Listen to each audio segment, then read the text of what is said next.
তাই সেই প্রভাত কালে আজ আমাদের বিষয়বস্তু কি? আজ আমাদের বিষয়বস্তু হচ্ছে শ্রী শ্রী রসরাজ গোবিন্দের রস মাধুরী ভক্ত মাৎসল্যময় লীলা হচ্ছে অন্ন ভিক্ষা লীলা।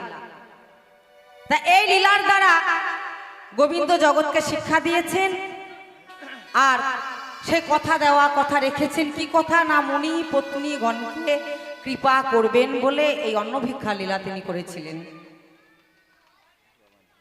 তাই প্রভাতকালে গোবিন্দ মা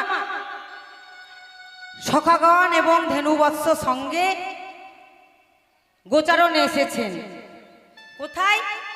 না গোচারণে এসেছেন শ্রী যমুনার তটে।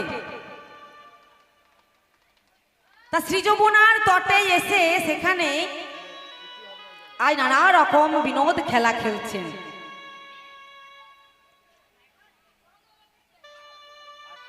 তা রাধে রাধে মায়েরা, আমার শুধু ভক্তমণ্ডলী, এখানে বড়তালের গান আছে, যদি আপনারা শুনতে চান তাহলে করব।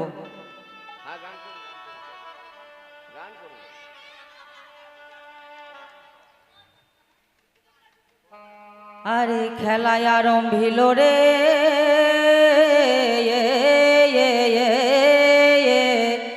সকল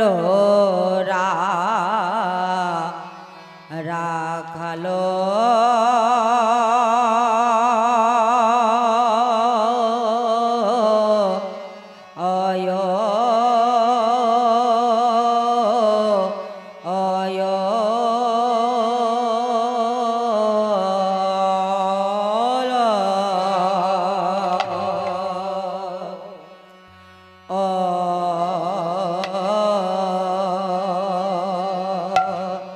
সকল রাখালো মেলে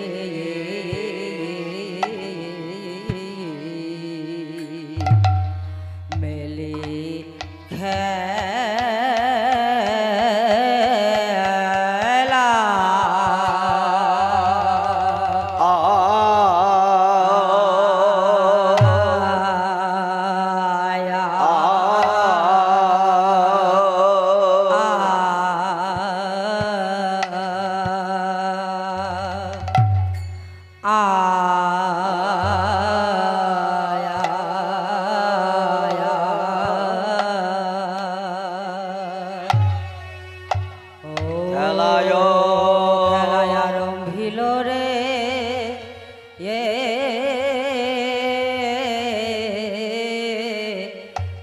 রাখালো মেলে ও খেলায় আরম্ভিল রে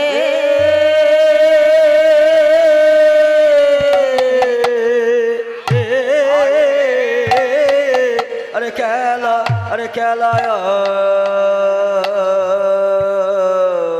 রব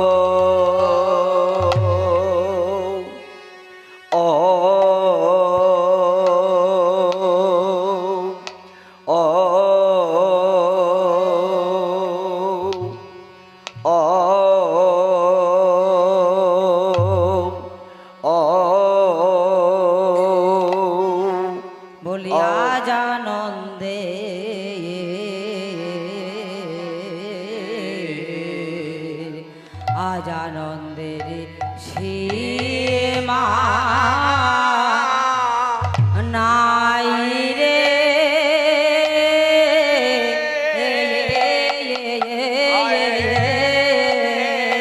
সকল রাখালো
নাই রে হায় সকল রাখালো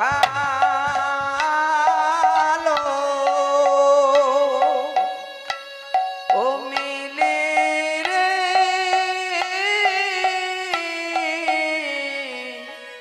বনে গিয়া মনে গিয়া মিলিল রে আর সকলরা খালো গিয়ে গো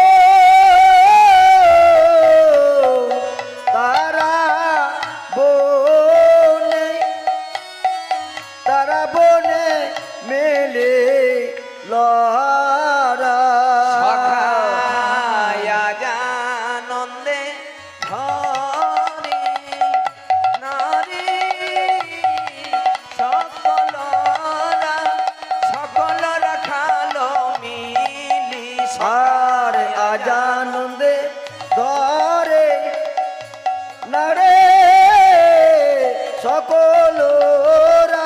সকলরা কালো মিলে রাজানন্দ ধরে নারে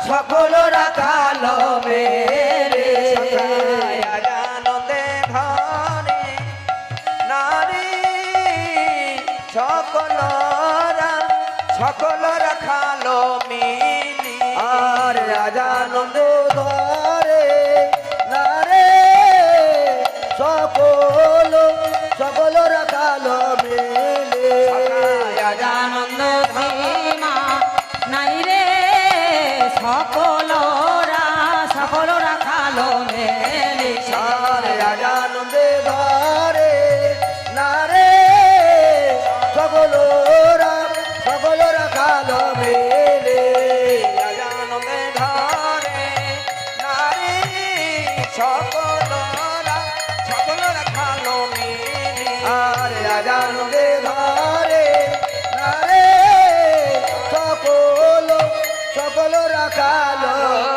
মেলে সকলরা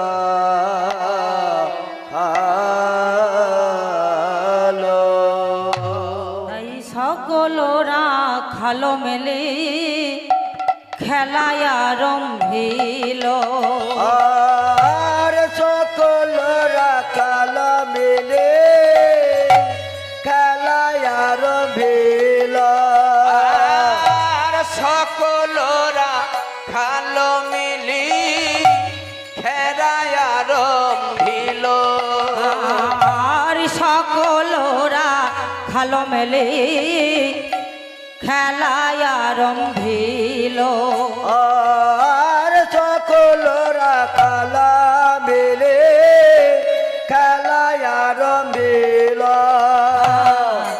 রাম কৃষ্ণ দোনো ভাই দুদিকে দাঁড়াইল আর রামে কৃষ্ণ দোন ভাই দুদিকে দাঁড়ালো আর রাম কৃষ্ণ দোনয় ভাই দুদিকে যা এলো রামে কৃষ্ণ দোন দোনো ভাই দুই দিকে দাঁড়াইলো আর রাম কৃষ্ণ দোনয় ভাই দুদিকে দাঁড়াইলো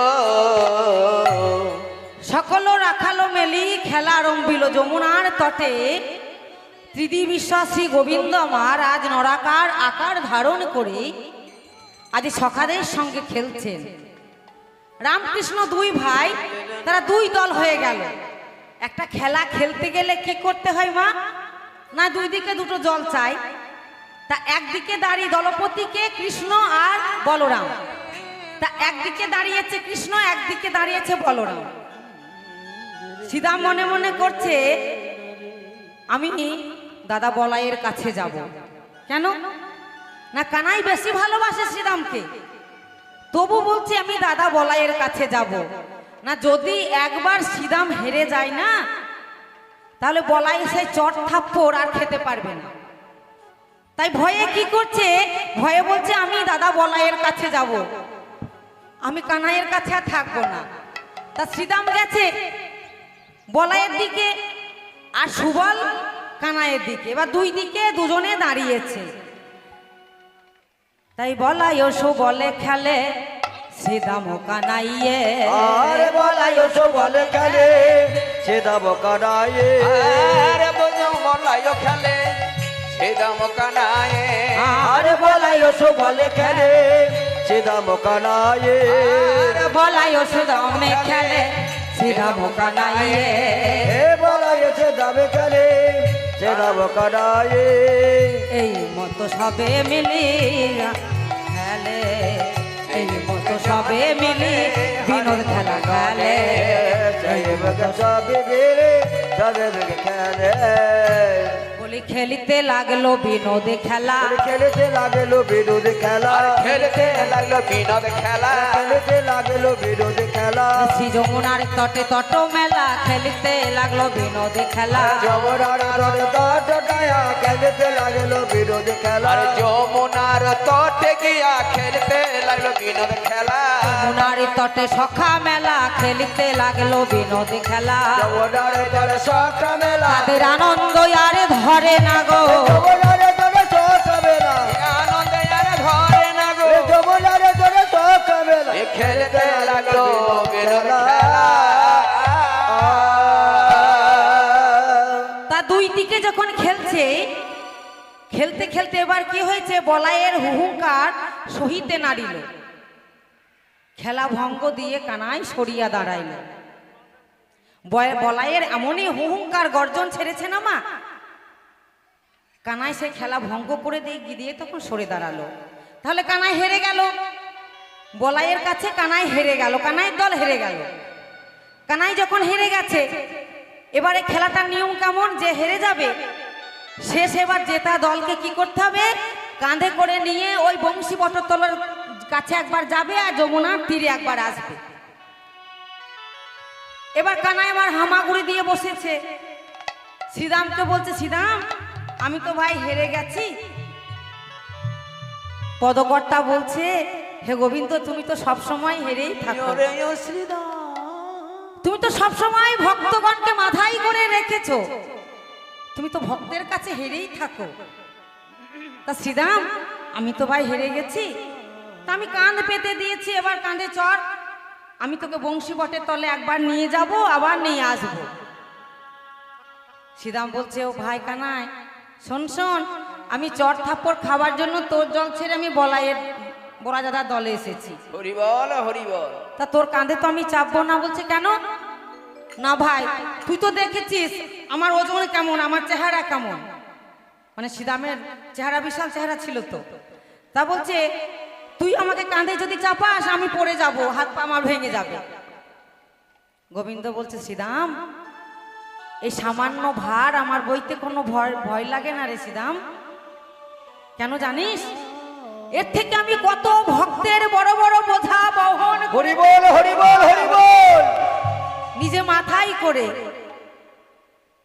কি বোঝা বহন করে থাকে না। একদিন অর্জুন মিষ্টি গল্পটা কি করলেন না, অর্জুন মনে মনে করলেন আমি একবার কৃষ্ণকে দেখা করে আসি। তাই একবার কৃষ্ণর সঙ্গে দেখা করতে গেলেন। কৃষ্ণ বললেন অর্জুন ঠিক আছে তুমি তো আমার সখা, তা তুমি যখন আমাকে দেখা করতে এসেছো ভালোই করেছো, তা তুমি এক কাজ করো, আমার পিতৃ শ্রাদ্ধ দেব, পিতৃকুলে শ্রাদ্ধ দেব, তাই তুমি ওই মগধ রাজ্যে গিয়ে তুমি বনে গিয়ে একটা শিকার করে নিয়ে এসে তো, মানে ভক্তকে পরীক্ষা করার জন্য।